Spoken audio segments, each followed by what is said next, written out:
One of the most important things we need to keep remembering as we continue our snapshot of Christian Spain's conquest of the pagan world is that it began just a few short years before Martin Luther and the Protestant Revolution.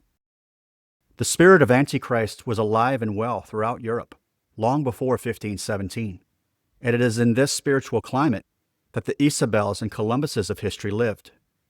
It was in this spiritual climate, along with 800 years of fighting the Muslims to reconquer the land for Christ and his kingdom, that fierce Christians, unapologetic in their faith and love for God, were inspired to tackle new lands and new souls for Christ, for the Christian religion that built Western civilization.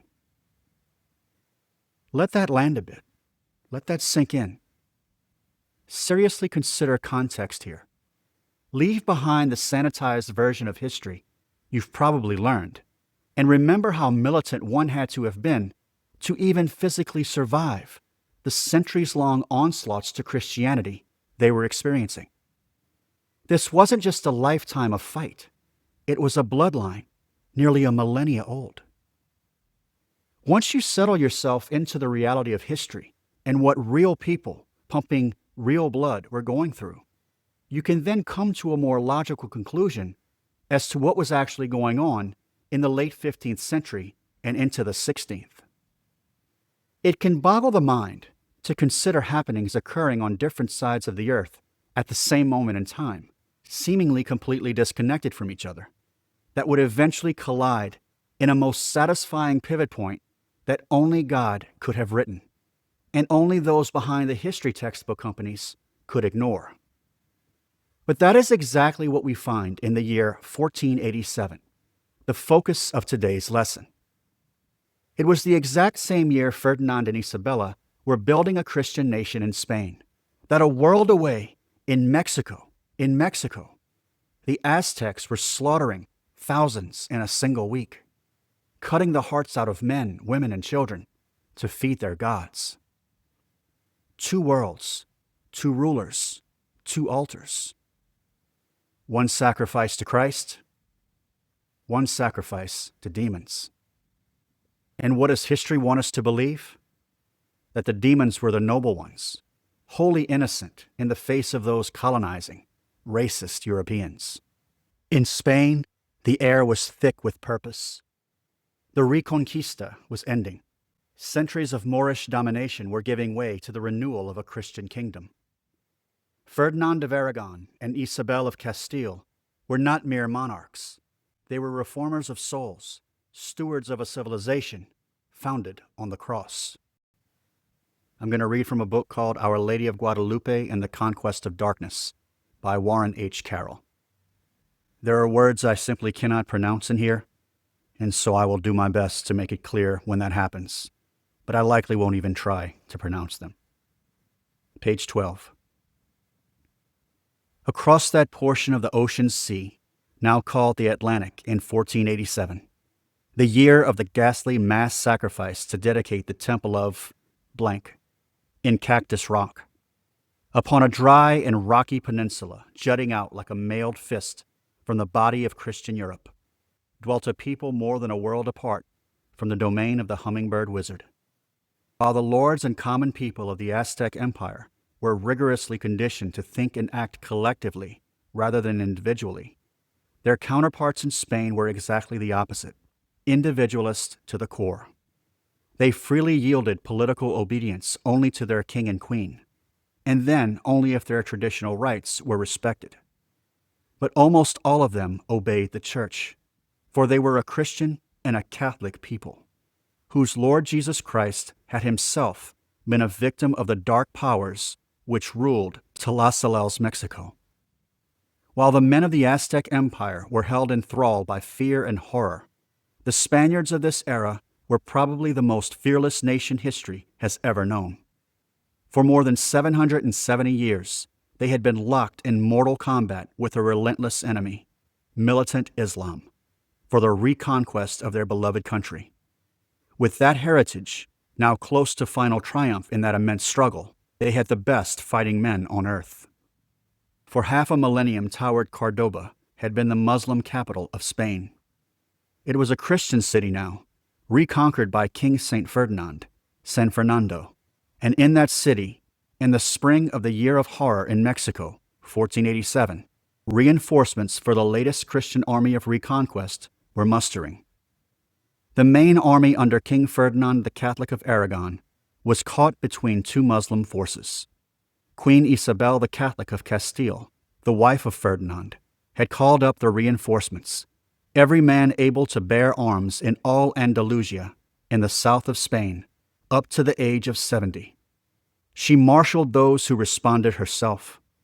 It was Isabel, far more even than the bold Ferdinand, who had made the Spain that was about to burst the ancient bonds of ocean and transform and girdle the world. She had unified Spain, bringing it justice, law, and order. She had inspired it with a renewed awareness of its Catholic identity and mission. Now she was about to complete the centuries-old task of its reconquest. Isabel the Catholic is probably the greatest woman ruler in history. Born in Castile in 1451, she was 36 years old in 1487, at the height of her powers, nearing the summit of her career. She was adored by her people and especially by her soldiers, a golden-haired beauty with blue-green eyes who prayed the divine office every day like a nun, trusting in God for all things, who once rode 200 miles without rest in a crisis, the last 50 at night in the rain, and tamed a rebel city with a word, who had borne and was raising 5 children and knitted her husband's shirts herself, with love for her God and her people and her husband and her children sparking like a hearth fire, and her will like a Toledo blade. The two never met, but Isabel of Song of the High Towers in Castile was more than a match for Tlasalel of Cactus Rock. The year before, a tall man with graying hair and a freckled face, Cristobal Colon, who signed himself in Latin Christopher Columbus, a master mariner for 10 years and deeply knowledgeable in navigation and what was then known of geography, had come to Isabel and Ferdinand seeking their sponsorship for his project of sailing straight across the ocean sea from Spain to Asia. Isabel had warmed to him, as she so often did to men of honest dedication and genuine Christian faith, qualities she did much to inspire in everyone she met. But she was not sure of all the answers to the geographical questions raised by his proposed voyage, and in any case could not help him in the midst of the war to complete at last the long reconquest of Spain by regaining Granada from the Muslims. So Columbus was waiting for that war to end in triumph, as it finally was to do on January 2nd, 1492. After that, he hoped to undertake his western voyage with Isabel's help and blessing. It wasn't greed, it wasn't chance, and it was far from the theories eventual textbooks would come to speak. It was mission, the mission of Jesus Christ.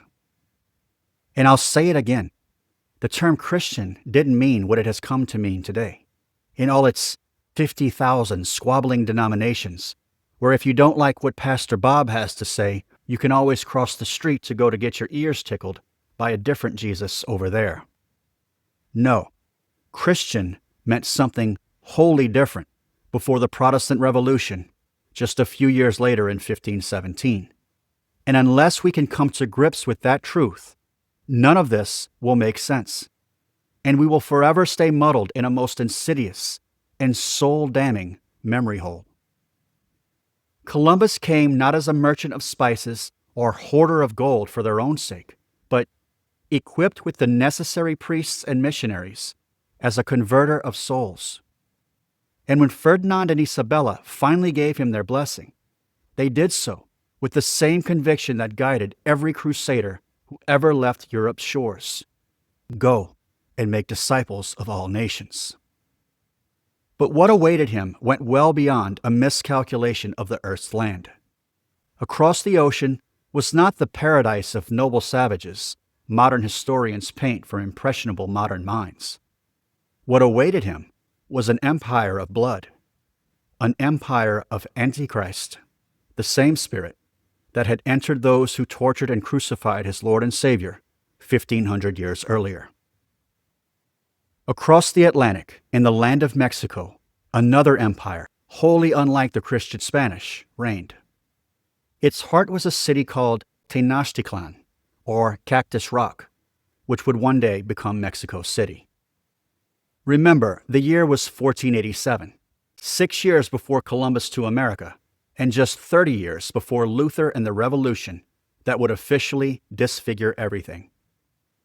Also remember what I've said before: 2 worlds, 2 rulers, 2 altars. I'll read again from Carroll's book to illustrate. If you haven't come to this conclusion yet, this is not suitable listening for children. The Aztecs, like the Mayas, counted by 20s. Each of their months had 20 days, making 18 of them in a year, with 5 days left over. Each 20-day month had its festival dedicated to one of their gods. Most of these festivals were marked by sacrifices, ranging from 1 to thousands.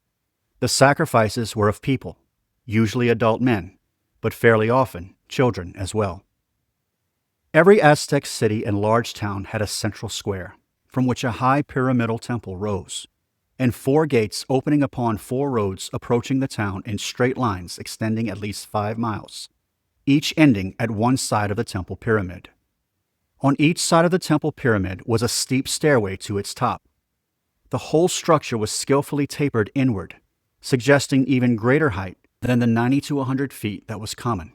Month after month, year after year, in temple after temple, the sacrificial victims came down the roads to the steps, climbed up the steps to the platform at the top, and there were bent backwards over large convex slabs of polished stone, by a hook around the neck, wielded by a priest with head and arms stained black, never cut black hair all caked and matted with dried blood, and once white garments, soaked and stained with innumerable gouts of crimson. An immense knife with a blade of midnight black volcanic glass rose and fell, cutting the victim open. His heart was torn out while still beating and held up for all to see, while his ravaged body was kicked over the edge of the temple platform, where it bounced and slithered in obscene contortions down the steps to the bottom 100 feet below. Later, the limbs of the body were eaten. Many primitive peoples have practiced occasional human sacrifice, and some have practiced cannibalism. None has ever done so on a scale remotely approaching that of the Aztecs. No one will ever know how many they sacrificed, but the law of the empire required 1,000 sacrifices to the Aztec tribal god, blank, in every town with a temple, every year.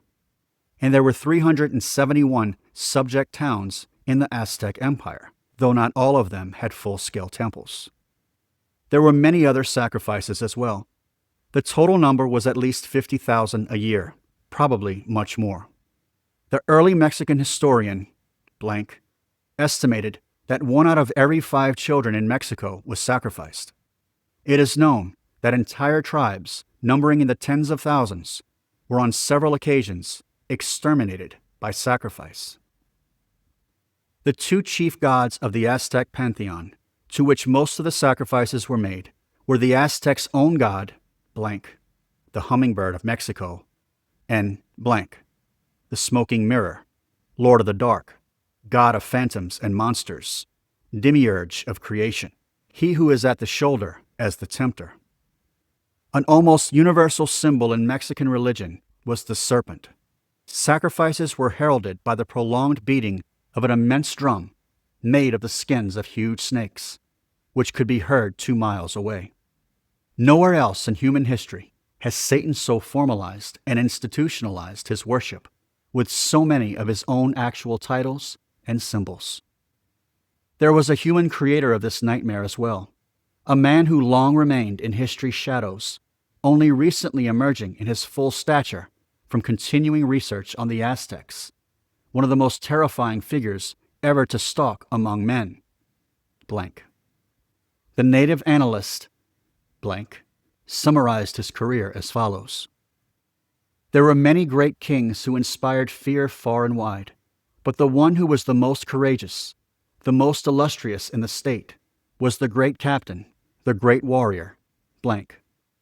It was he who established the worship of the devil, blank, the god of the Mexicans. Blanc was the architect of the Aztec Empire. He developed and carried out the plan of cementing that empire by a regular tribute of victims for human sacrifice, and by requiring that all Mexican nobility attend the great sacrifices, and that all Mexican warriors take prisoners deliberately for sacrifice. For this purpose, he invented the flower wars, fake conflicts among allies, whose sole purpose was to obtain sacrificial victims who would be, for Blanc, like bread hot from the griddle, soft and delicious.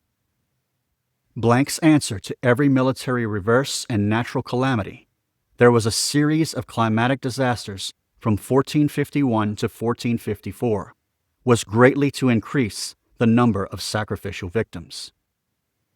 Blanc was born in the same year as the first emperor, Montezuma, 1398. He emerged as a leader through success in war at the age of 31 in 1429. He remained the power behind the throne for the rest of his life.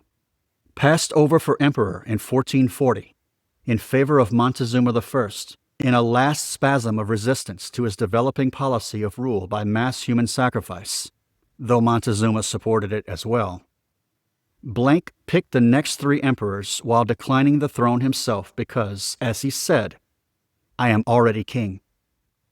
He lived to be 98 years old and effectively ruled the Aztec Empire for 67 years. The climax of Blanc's macabre life came in 1487, when he was 89 years old. The occasion was the dedication of the immense new pyramid temple of Blanc in the center of Blanc, which is Cactus Rock, later Mexico City, 5 stories and over 100 feet high, with 114 steps to the top, honeycombed with apartments, corridors, and shrines, where several thousand of the blood-stained priests lived, the center of a complex of 70 buildings enclosed by the rich decorated Blanc, the Serpent Wall. Blanc decided that this central temple should be dedicated with the greatest mass sacrifice of his 58 years of dominance in the Aztec Empire. As always, he had his way.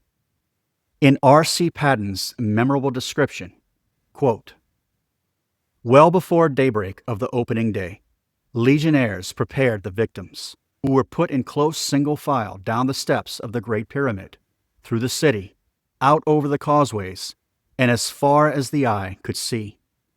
For the average person viewing the spectacle from his rooftop, it would appear that the victims stretched in lines to the ends of the earth. The bulk of the unfortunates were from hostile provinces and the swollen ranks of slavery.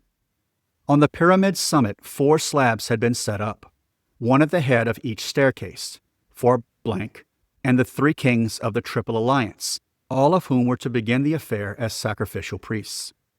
All were in readiness.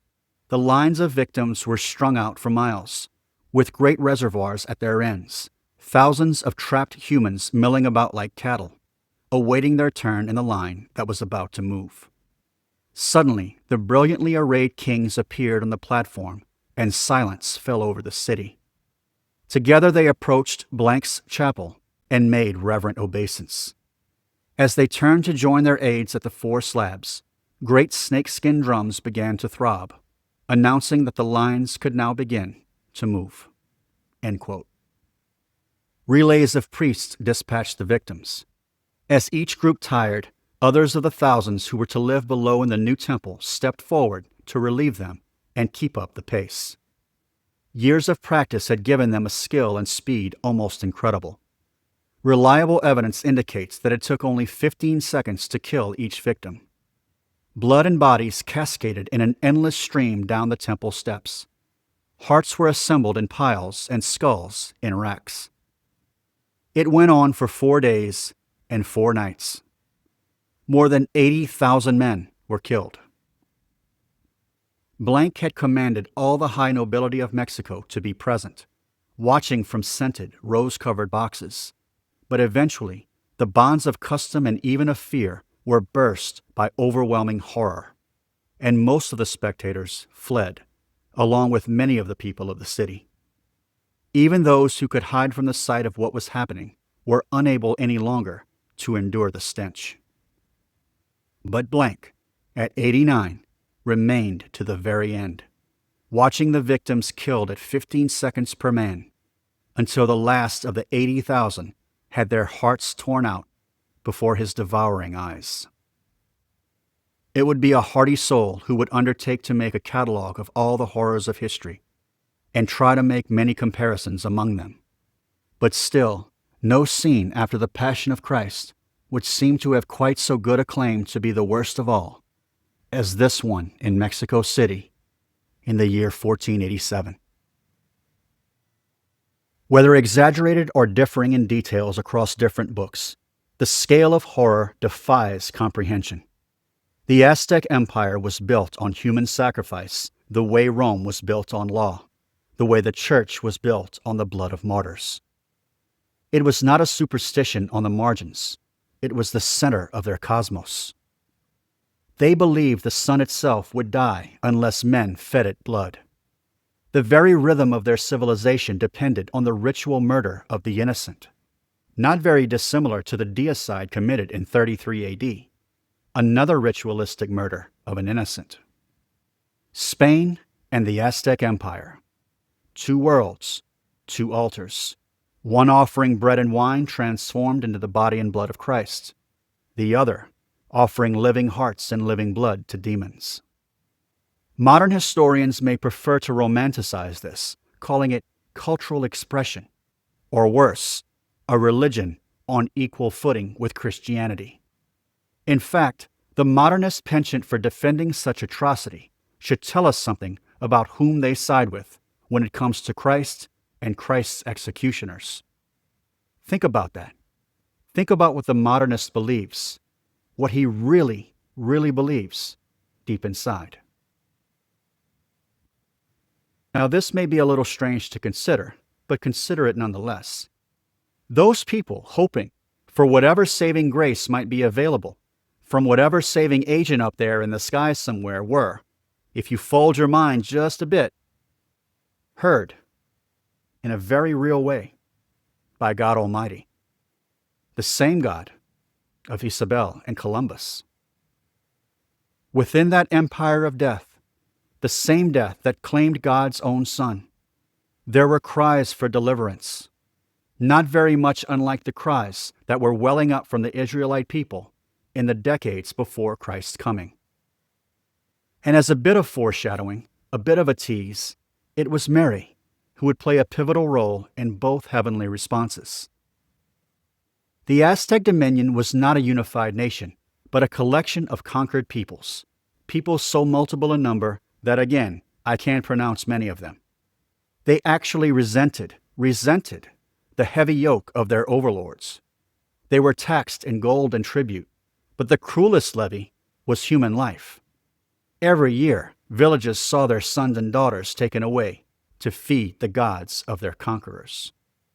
These people undoubtedly yearned for liberation, somewhere deep inside, even though they had never heard of Christ. They had been programmed into thinking this was the only way, sure, but we are dealing with nurture versus nature here. They had been nurtured since birth into the cruelest understanding of the world possible. But certainly God's natural law was inside them as well, somewhere, hoping, dare I say, praying for something or someone to save them. We might picture them in the dark of night before they went to sleep, begging the heavens for a sign. And in the mysterious providence of God, that prayer was already being answered, an entire planet away, at the exact same time, 1487. In Spain, priests and monarchs were praying too, asking that the victory over the Moors, the Muslims, or Muslims as they're called today, might be the prelude to a greater conquest, the conquest of sin, idolatry, and unbelief everywhere. Even though they didn't even know what exactly everywhere meant just yet. Providence was watching it all below, weaving threads neither world could see. The same year the Aztec pyramids were drenched in blood, Isabella was sponsoring hospitals, reforming monasteries, and preparing the soil for a new evangelization. The sharp contrast in human happenings was something else in the heavens. It was divine symmetry. While one civilization offered hearts to demons, another was offering hearts to Christ. And in time, those hearts would meet. Not long after Columbus, a man named Hernán Cortés would arrive for his part of the story. But before he was a man, he was a baby, a sickly one, in 1487. Warren H. Carroll writes, "The other was not even yet a boy, but a baby who had barely learned to walk and talk. His father, Martin Cortés de Monroy, was a poor squire in blank, which means extremely hard, the dry western province of Spain, magnificently described by Hilaire Belloc, quote, "Those sweeps of the bare Iberian land, almost treeless, almost untenanted, resemble and recall the sea, but a sea upon a scale more than titanic, a sea moved by gales such as our world never knows." End quote. Martin Cortés lived at Medellin or Medellin, an out-of-the-way place on the Guadiana River, about 20 miles east of ancient Merida, commanded, like so many towns in Spain, with their stormy history, by a frowning gray castle. The baby was sickly.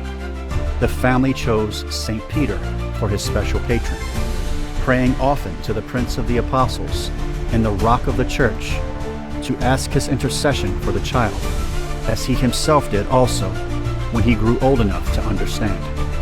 The baby would one day conquer Mexico for Christ and for Spain.